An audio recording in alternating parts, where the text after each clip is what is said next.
சர்க்கரை அதிகமானால் பற்களில் தெரியும் 5 பாதிப்புகள். பல்லு விளக்குறப்ப ஈரிழிந்து ரத்தம் வருதா? சர்க்கரை மக்களுடைய வாய்ப்பகுதியில வெள்ளை படலம் படிஞ்சிருக்கா? சர்க்கரை மக்களுக்கு பல்லு கொட்ட ஆரம்பிக்குதா? வயசாயிட்டா பல்லு கொட்டிரும்ல அப்படின்னு பல பேர் நினைப்போம். இந்த அறிகுறிகள் எல்லாமே உங்களுடைய சர்க்கரையோட அளவு நீண்ட நாள் கட்டுப்பாட்டுல இல்ல அப்படின்னு உங்க உடம்பு உங்களுக்கு எச்சரிக்கை கொடுக்குது. சில பேருக்கு இந்த அறிகுறிகள் வந்த பின்னாடி தான் அவங்க உடம்புல சர்க்கரை இருக்குங்கிறதே தெரியும். இத பத்தி தான் இந்த வீடியோல நம்ம பேச போறோம். நான் டாக்டர் மணிவண்ணன், ஸ்ரீ பார்வதி சர்க்கரை நோய் மருத்துவமனை, காரைக்குடி. சர்க்கரை மக்களுக்கு முக்கியமான வீடியோக்கள்ல இதுவும் ஒண்ணு. அதனால வீடியோவை ஆரம்பத்திலிருந்து முடிவு வரைக்கும் ஸ்கிப் பண்ணாம பாருங்க. சப்ஸ்கிரைப் பண்ணி பாருங்க. Facebookல பார்க்கறவங்க லைக் பண்ணுங்க, ஃபாலோ பண்ணுங்க, ஷேர் பண்ணுங்க. ஏழை சர்க்கரை குழந்தைகள் இன்சுலின் வாங்க, மாத்திரை வாங்க கூட வசதி இல்லாத ஏழை சர்க்கரை மக்களுக்கு மாத்திரை வாங்க, கால்ல புண்ணு இருக்கிற ஏழை சர்க்கரை மக்களுக்கு உயர்தர மருத்துவ சிகிச்சை அளிக்க எங்க சேனல்ல இருக்கிற ஜாயின் பட்டனை பிரஸ் பண்றதன் மூலம் நீங்களும் உங்கள் பங்களிப்பை வழங்கலாம். நம்ம சேனல் பார்க்கறவங்க கமெண்ட்ல நிறைய கேள்வி கேட்கறாங்க. எல்லாருக்கும் பதில் சொல்லிடுறேன். அதுல ஒரு கேள்வியை தேர்ந்தெடுத்து எல்லாரும் தெரிஞ்சுக்கட்டும் அப்படின்றதுக்காக பதிவிடுறேன். டாக்டர், சர்க்கரை நோயாளிகள் இம்ப்ளான்ட் சர்ஜரி பண்ணி செயற்கைப்பல் பொருத்தின பின்னாடியும் பல்லு விழுகுமா? நீண்ட நாள் சர்க்கரை கட்டுப்பாட்டுல இல்லைன்னா நம்ம பல்ல இருக்கிற ஈறுகள் பலவீனம் அடையும். இதனால பல்லு ஆடும், பல்லு விழுக ஆரம்பிக்கும். இவங்களுக்கு இம்ப்ளான்ட் சர்ஜரி மூலம் செயற்கை பல் பொருத்தலாம். இந்த செயற்கை பல் இயற்கை பல் மாதிரியே இருக்கும். எங்கள் மருத்துவமனையில சர்க்கரையை நல்லா கட்டுப்படுத்திட்டு இம்ப்ளான்ட் சர்ஜரி மூலம் இதுவரைக்கும் நூற்றுக்கணக்கான சர்க்கரை மக்களுக்கு செயற்கை பல் பொருத்தி இருக்கிறோம். செயற்கை பல் பொருத்திட்டோம், இனி பிரச்சனை இல்லை அப்படின்னு நினைச்சுக்கிட்டு நீங்க சர்க்கரையை இனிமேலும் கட்டுப்பாட்டுல வைக்கலனா ஈறுகள் பழைய ஈறுகள் தான், அது மேலும் பலவீனம் அடையும். அதனால பொருத்தப்பட்ட பல் தளர்வடைய ஆரம்பிக்கும். அதனாலதான் சொல்றேன், பல் பொருத்தின பின்னாடி சர்க்கரையை நல்ல கட்டுப்பாட்டுல வச்சுக்கோங்க. சர்க்கரை கட்டுப்பாட்டுல இருந்துச்சுன்னா ஆயுசு முழுக்க அந்த பல் நம்ம கூடவே இருக்கும். இது என்னுடைய கருத்து. சமீபத்துல கிராமத்திலேருந்து ஒரு பேஷண்ட எங்க மருத்துவமனைக்கு கொண்டுட்டு வந்தாங்க. அவங்க ஒரு லேடி. வரும்போது அவங்களுக்கு நல்ல காய்ச்சல் இருந்தது, குளிர் இருந்தது, ஒரு அரை மயக்க நிலையிலே இருந்தாங்க. அவங்கள நாங்க பரிசோதனை பண்ணி பார்க்கறப்ப அவங்க வாயில ஒரு வெண் படலம் இருந்தது. அது வாயில ஏற்பட்டிருக்க பூஞ்சை தொற்று, அதாவது ஃபங்கல் இன்ஃபெக்ஷன். அந்த படத்தை இங்க பதிவிட்டிருக்கேன், நீங்களே பார்க்கலாம். அவங்கள அட்மிஷன் போட்டோம். தொடர் பரிசோதனையில அவங்களுக்கு வாயில ஏற்பட்டிருக்க அந்த ஃபங்கல் இன்ஃபெக்ஷன், அதாவது கிருமி தொற்று ரத்தத்துல கலந்து கிட்னிலையும் பாதிப்பை ஏற்படுத்தி இருந்தது. அதனால உப்பு நீரோட அளவு, அதாவது யூரியா கிரியேட்டினினோட அளவும் கூடி இருந்தது. இதுக்கு பேரு அக்யூட் கிட்னி இன்ஜுரி. அவங்களுக்கு சர்க்கரையும் இருந்தது, சர்க்கரை கட்டுப்பாட்டில் இல்ல.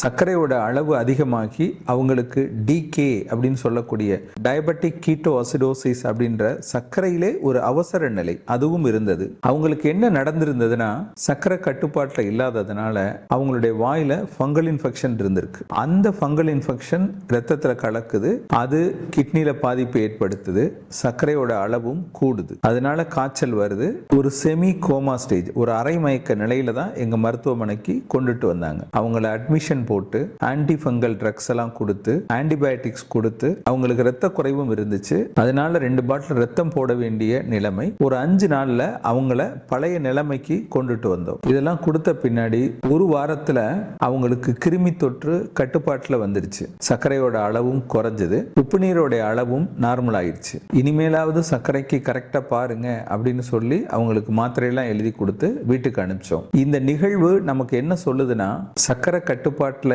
இல்ல அப்படின்னா வாயில ஏற்படுற ஒரு சாதாரண இன்ஃபெக்ஷன் ரத்தத்துல கலந்து உயிருக்கே ஆபத்தை ஏற்படுத்துது. இது எப்படி நடக்குது அப்படிங்கறத பத்தி அறிவியல் பூர்வமான ஆதாரங்களை டிஸ்கிரிப்ஷன்ல லிங்கா கொடுத்திருக்கேன், நீங்க படிச்சும் தெரிஞ்சுக்கலாம். 90% சர்க்கரை நோயாளிக்கு அறிகுறியே தெரியாது. இந்த மாதிரி ஈறு வீக்கம் வந்து வாயில புண்ணு வந்து பல்லெல்லாம் தளர்வடைய ஆரம்பிச்ச பின்னாடி தான் சில பேர் சர்க்கரை பரிசோதனையே பண்ணுவாங்க. அப்பதான் அவங்களுக்கு சர்க்கரை இருக்கிறதே தெரியும். சர்க்கரையால் வரக்கூடிய பிரச்சனைகள் என்ன, சர்க்கரையோட அறிகுறிகள் என்ன, இதை பத்தி விரிவா என்னுடைய 35 வருஷ அனுபவத்தை தொகுத்து நோய்களின் தாய் அப்படின்ற பேர்ல ஒரு புத்தகம் எழுதியிருக்கிறேன். இந்த புத்தகம் எழுதுற காலத்துல அப்போது ஜனாதிபதியாக இருந்த திரு அப்துல் கலாம் ஐயா அவர்களிடம் இந்த புத்தகத்தை கொடுத்து ஆசி பெற்றிருக்கிறேன்.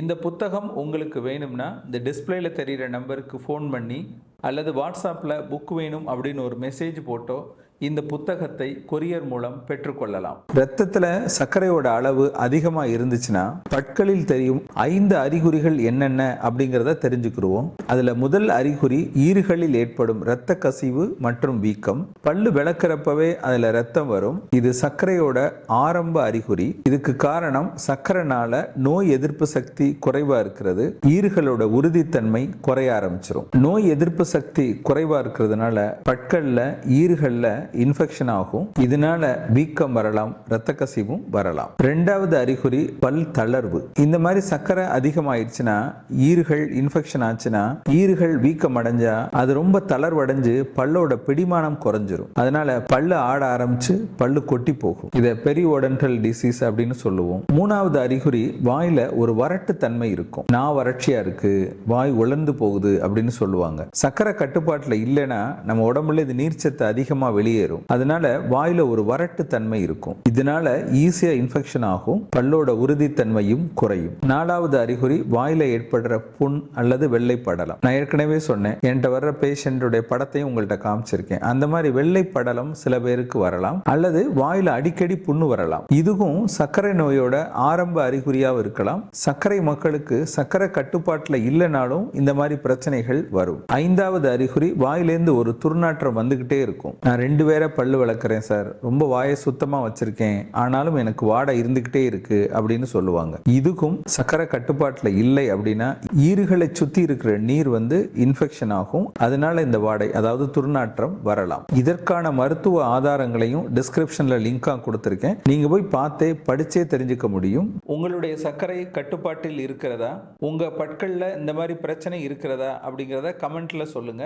இந்த மாதிரி பிரச்சனைக்கு எங்கள் மருத்துவமனை பல வருஷமா ஒரு நடைமுறையை கடைபிடிச்சுக்கிட்டே வர்றோம். எங்கள் மருத்துவமனைக்கு வர்ற ஒவ்வொரு புது சர்க்கரை மக்களையும் எங்கள் மருத்துவமனையில் இருக்கிற பல் மருத்துவர் பரிசோதனை பண்ணி பல்லுல எதுவும் பிரச்சனை இருக்கா அப்படிங்கறத அவங்களுக்கு தெரியப்படுத்தி பல் சுகாதாரத்தை பத்தியும் அவங்களுக்கு நாங்க சொல்லி கொடுத்துறோம். பல்ல கிளீன் பண்ணணும் அப்படின்னு ஒரு சிலர் கேட்பாங்க, அவங்களுக்கும் கிளீன் பண்ணி கொடுத்துருவோம். பல்லை இழந்த சர்க்கரை மக்களுக்கு முதல்ல சர்க்கரையை நல்லா கட்டுப்படுத்திட்டு அவங்களுக்கு இம்ப்ளான்ட் சர்ஜரி மூலம் செயற்கை பல் பொருத்துறோம். செயற்கை பல் பொருத்தின பின்னாடியும் அவங்களுடைய சர்க்கரை கட்டுப்பாடு நல்லா வச்சுக்கிட்டீங்கன்னா ஆயுசு கூட அந்த பல் நம்ம கூடவே இருக்கும் அப்படிங்கிறதையும் நினைவுல வச்சுக்கோங்க. உங்க பல் ஆடுது, ஈறுகள்ல ரத்தம் வடியுது, வாயில வெள்ளை படலம் இருக்கு, வாயில ஒரு வறட்டு தன்மை இருக்கு, நான் வறட்சியா இருக்கு, வாயில துர்நாற்றம் வருது அப்படின்னா உங்களுடைய சர்க்கரை சரியான கட்டுப்பாட்டுல இல்லை அப்படிங்கிறது பொருள். வெறுவயிற்றில் எடுக்கப்படும் சர்க்கரையோட அளவு 120க்குள்ள இருக்கணும். உணவுக்கு பின் 2 மணி நேரம் கழிச்சு எடுக்கப்படும் சர்க்கரை 180க்குள்ள இருக்கணும். 3 மாசம் ஆவரேஜ் அதாவது HbA1c 7 அல்லது 7.5க்குள்ள இருக்கணும். சர்க்கரை மக்கள் பல்கள்ல பிரச்சனையே வரக்கூடாது அப்படின்னா ஒரு நாளைக்கு 2 முறை பல் விளக்குங்க. வாயை ரொம்ப சுத்தமா வச்சுக்கோங்க. வருஷத்துக்கு ஒரு முறை பல் டாக்டரை பாருங்க. சர்க்கரையை கட்டுப்பாட்டுல வச்சுக்கோங்க. புகை பிடிக்கிறது, பாக்கு போடுறதெல்லாம் தவிர்த்துருங்க. அக்கறை காட்டினால் சர்க்கரை குறையும். உடம்ப பார்த்துக்கோங்க. இந்த வீடியோ பதிவோட முதல் கமெண்ட்ல சர்க்கரை மக்களின் எலும்புகள் பலம் பெற டாப் 10 உணவுகள் அப்படின்ற வீடியோவும் இருக்கு. அதையும் போய் பார்த்து தெரிஞ்சுக்கோங்க.